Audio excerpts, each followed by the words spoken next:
Welcome back to Sociological Vocab. Today we'll be continuing our inquiry into wealth inequality with the first perspective or theory in sociology that we'll be examining called conflict.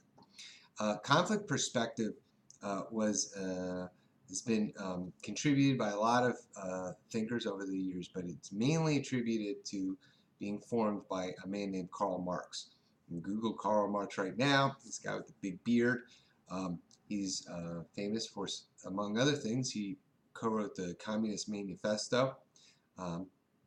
His friend Friedrich Engels, all right, but Marx was very concerned about the state of the poor in Europe at the time. So he and others got together and started to think about this concept called conflict perspective, sometimes called conflict theory. Conflict theory, as defined, it says essentially that all of human history and experience is a continual battle or struggle or conflict between the haves and the have-nots.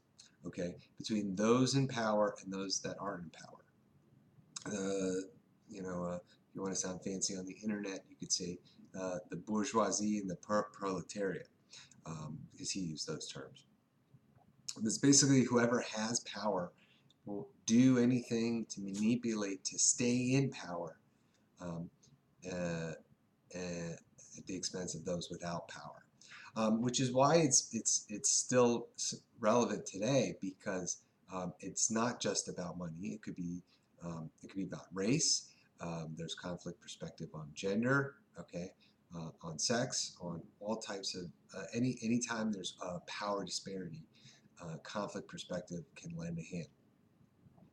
So we're going to walk through this just a little bit to understand where Marx was coming from and how he can maybe conflict perspective can maybe applied today to understand the wealth inequality gaps that seems to be growing around the world. In fact, some say it's worse now than it ever has been. Let's go back to the time, though. He was right at the dawn, we're right in the middle thereabouts of the Industrial Revolution. And he saw the tremendous gains in productivity that the Industrial Revolution was producing. He also saw the what he believed was the loss of the well-being of the people that were working in the factories. Their quality of life seemed to be decreasing. Okay, even though these goods were being produced, it wasn't necessarily going to them, and so he got to thinking. The Industrial Revolution was coming out of essentially the late Middle Ages, followed by the Middle Ages, followed by the early Middle Ages. Okay, feudalism. Feudalism had a system where there was three social groups. Okay. Royalty, okay, those in power, nobility, the clergy, the church, and peasants. And most of the people were peasants, okay? 99% in most areas of the people were peasants. Though 1% lived in opulence, okay, well, relative opulence for the time, okay? You see those castles in Europe? They were amazing, okay? They had meat at any time. All right, the cliche of if you go to a Renaissance fair, you're going to get a turkey leg. Well, first off, turkey legs, they were in the Americas, so there weren't no turkey legs in the Middle Ages. And secondly, meat was rare, if ever. Okay, they reserved for perhaps festivals, maybe a little scrap in a soup now and then. Most people ate what was known as gruel. Gruel is you take any type of your local grain. Okay, some millet, rye, rice, corn, whatever it is, and you boil it and you grind it up. And then that was breakfast, lunch, and dinner for almost your entire life. If there was milk available, that was fantastic. Some beer, because the water wasn't potable. Vegetables, you could add those to your gruel. But essentially, it was not the high life. Unless, of course, you were nobility, in which case you didn't have to work your entire life. You had access to wine, alcohol, luxuries that most people didn't have. So here's how I like to think about it. I am not a good artist. Right, there's our king in his castle, and here's the peasants. Okay, there's supposed to be 96 more of them, but you get the gist. So, how does this relationship maintain itself? Karl Marx said, how does 99% of the population allow, they're living in dirt, in gruel, this guy got a castle, meat, wine, doesn't have to work. How is this an acceptable arrangement? And he got to thinking. And by the end of it, he came up with something called conflict perspective. I draw on.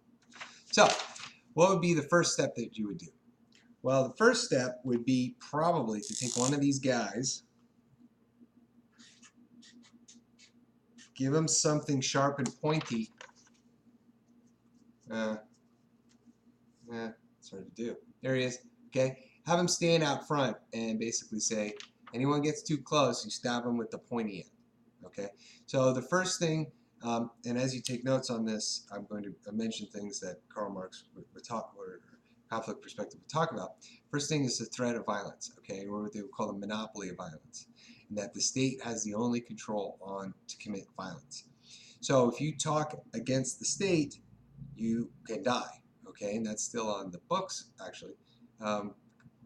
Treason is a capital crime, so if you commit treason, they can kill you, all right? So that would be step one, is you want to take care of anybody dissenting.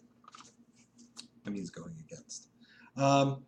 So, however, though, that, you know, they're going to maybe start talking behind your back, okay? So then what you would do is maybe do something a little more public, and you would have a public execution. So you would, and this would be an all-day affair.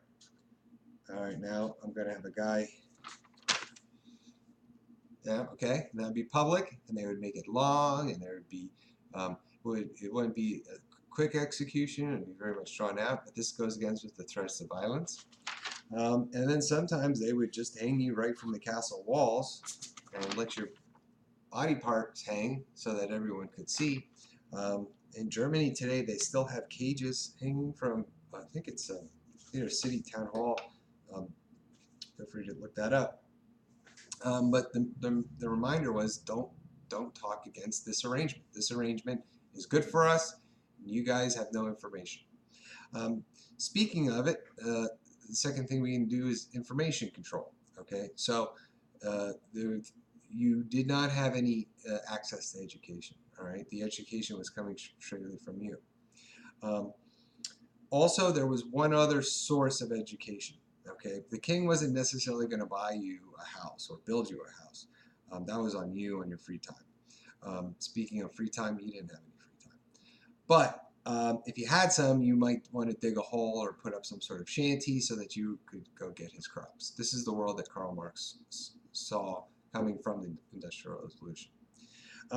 They would build you one building, however, and that building was the church, and it was mandatory that you would go. Okay? I just drew a church.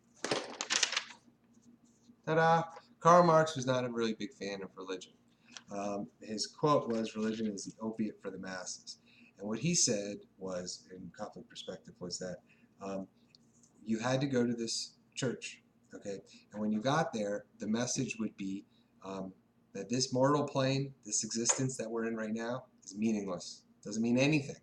The real world starts in the afterlife. And that's when things go good. If you're good, okay? If you're bad, you're going to burn forever, and you don't want to do that. But if you're good and you don't question the king, who's, you know, my cousin, we're related, you get to never have hunger, you get to eat all the food you want to eat, you get to see all your relatives, but you have to be good and don't question the king. And they actually invented this concept called divine right, in which the nobility and the clergy, so the king and the church, got together and said basically that God said the king was ordained by God. So any threat against the king or the state was a threat against God, and that meant you were going to hell. So basically, according to Karl Marx, it was a pacification maneuver so that the citizenry did not question the king whatsoever. Okay, And you had to go. It was mandatory. It was an optional, all right, that you could skip this. He was not a big fan of religion, as I said. He thought it kind of kept people placated. Now, the messages that if you think of a peasant in the Middle Ages, you didn't have access to much education whatsoever. You kind of only knew what your Lord was telling you and what the church was telling you. That was the only information you had. Okay, so going into conflict perspective again.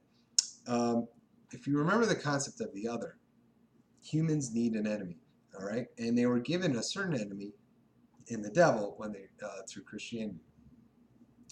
But what you did not want, okay, so the next concept is the other. What you did not want is for them thinking that you were the other, okay? That was what you did not want. They're going to need an enemy and you don't want it to be you. So the next smart thing to maybe do would be to, well, give them another. Any thoughts on how you could have that happen? Well,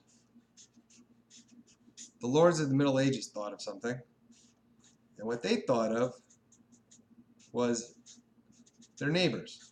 So, in the next valley, there was another kingdom, okay, who ate a different style soup or they drank different kind of alcohol, and their flag looked different because it's a different style totem. So they were weird and they sang different drinking songs.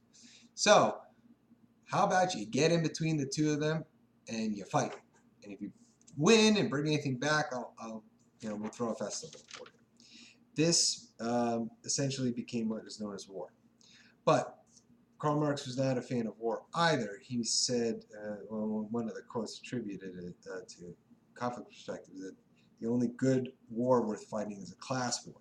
And what he was saying was, you have more in common with the poor here than you do with the 1%. Okay? These are the people that you are going to be fighting. Poor fight wars is, long story short. The rich are the ones that are going to benefit. Okay? So war can keep people distracted. All right? That's another form of a distraction. All right. If we move forward, we can take a look at something like sports and how sports evolved with something simple as they got tired of running out of peasants and running out of land that they would be destroying in these wars. So war, by and large, has been decreasing in popularity over the centuries. It just isn't good for production. It's not good for trade. Those in power like trade. So then you would have something, instead of them fighting, maybe have a healthy contest. And around that time, you saw the Olympics and other sporting events evolve and kind of fill the place of, well, to some degree, both religion and war. Television works very well under conflict perspective analysis because, again, it's information control. Basically, what you do with conflict is you take any concept that we do or anything in human experience and you examine it. How does this help keep people in power? The internet at first does not work very well because suddenly those poor people could communicate with one another. They could look stuff up. You did not have complete information control. So at first glance, conflict perspective might be proven wrong by look at the internet. However, with recent developments in something called net neutrality, Karl Marx might be proven right. So that's conflict perspective. It is one of the first theories. There's, depending on you count, 3.5 or 4 major theories in sociology. We'll be examining at least one other. But that's conflict perspective, okay? And you can apply that to anything else we do. Just always ask the question, how does this help wealthy people stay wealthy? Back to TV in a second, excuse me. I mean, we don't know too much about the tax policy. We may not even know who our representatives are, but we'll know who our favorite singers are, who gets the rose at The Bachelor. Anyway, okay guys, thanks for watching. I'll see you guys next time.